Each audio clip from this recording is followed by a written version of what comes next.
ಅಖಿಲ ಭಾರತ ಮುಷ್ಕರ ಭಾಗವಾಗಿ ಇಂದು ಗಂಗಾವತಿಯಲ್ಲಿ ಸ್ವಯಂ ಪ್ರೇರಿತ ಬಂದ್ ಮತ್ತು ಪ್ರತಿಭಟನೆ. ಕೇಂದ್ರ ಕಾರ್ಮಿಕ ಸಂಘಟನೆಗಳ ಕರೆಯ ಮೇರೆಗೆ ಫೆಬ್ರವರಿ 12, 2026ರಂದು ಇಂದು ಅಖಿಲ ಭಾರತ ಸಾರ್ವತ್ರಿಕ ಮುಷ್ಕರದ ಭಾಗವಾಗಿ ಗಂಗಾವತಿ ತಾಲೂಕಿನಲ್ಲಿ ಸ್ವಯಂ ಪ್ರೇರಿತ ಬಂದ್ ಅನ್ನು ಆಚರಿಸಲಾಯಿತು.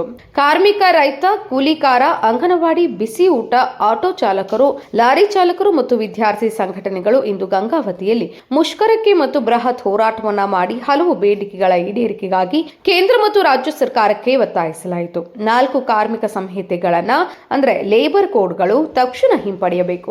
ನರೇಗಾ ಯೋಜನೆಯನ್ನ ಬಿಬಿಜಿ ರಾಮ್ಜಿ ಮೂಲಕ ದುರ್ಬಲಗೊಳಿಸಿರುವುದನ್ನ ವಿರೋಧಿಸಿ ಮಹಾತ್ಮ ಗಾಂಧಿ ರಾಷ್ಟ್ರೀಯ ಉದ್ಯೋಗ ಖಾತ್ರಿ ಯೋಜನೆಯನ್ನ ಮರುಸ್ಥಾಪಿಸಿ ದಿನಕ್ಕೆ 600 ರೂಪಾಯಿ ಕೂಲಿ ಹಾಗೂ 200 ದಿನಗಳ ಕೆಲಸ ಖಾತ್ರಿ ಮಾಡಬೇಕು ಎಂದು ಒತ್ತಾಯಿಸಲಾಯಿತು.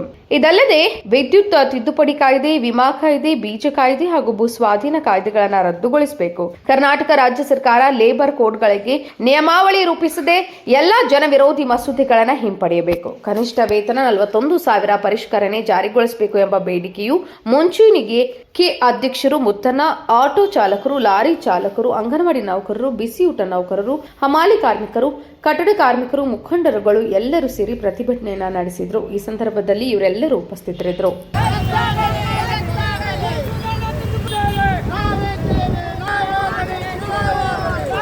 ನಡೆಯುತ್ತಿರುವ ಮಹಾಮುಷ್ಕರಕ್ಕೆ ಜಯವಾಗಿ ಜೀವ ನಡೆಸಲು ಸಾಧ್ಯವಾದ ಬೆಳಿಗ್ಗೆ ಹಲವು ವರ್ಷಗಳ ಹೋರಾಟ ನಡೆದರು. ಎಲ್ಲರಿಗೂ ಸಂಬೋಧನೆಗಳು. ಇತ್ತೀಚೆಗೆ ನಮ್ಮ ದೇಶದಲ್ಲಿ ದಿನೇ ದಿನೇ 2014ರಿಂದ ಹಿಡಿದು ಈವರೆಗೂ ದಿನನಿತ್ಯ ಯಾವುದೋ ಒಂದು ಕಾಯ್ದೆಗಳನ್ನ ತಿದ್ದುಪಡಿ ಮಾಡಿ ಈ ಜನರನ್ನ ದಿಕ್ಕು ತಪ್ಪಿಸಂತ ಕೆಲಸ ಮಾಡ್ತಿರುವಂತ ಕೇಂದ್ರ ಸರ್ಕಾರ ಎಲ್ಲ ಬಂದಂತ ಹೋರಾಟಗಾರರಿಗೆ ಸ್ವಾಗತ ಕೋರುತ್ತಾ ನಮ್ಮ ಬೇಡಿಕೆಗಳಲ್ಲಿ ಪ್ರಮುಖವಾಗಿ ಕೇಂದ್ರ ಸರ್ಕಾರ ತಂದಿರುವ 4 ಕಾರ್ಮಿಕ ಸಮಿತಿಗಳು ರದ್ದಾಗಲಿ ಅಂತ ಎಲ್ಲ ಸಂಘಟನೆಗಳ ಜೊತೆಯಲ್ಲಿ ನಾವು ಹೋರಾಟವನ್ನು ಮಾಡ್ತಿದ್ದೇವೆ.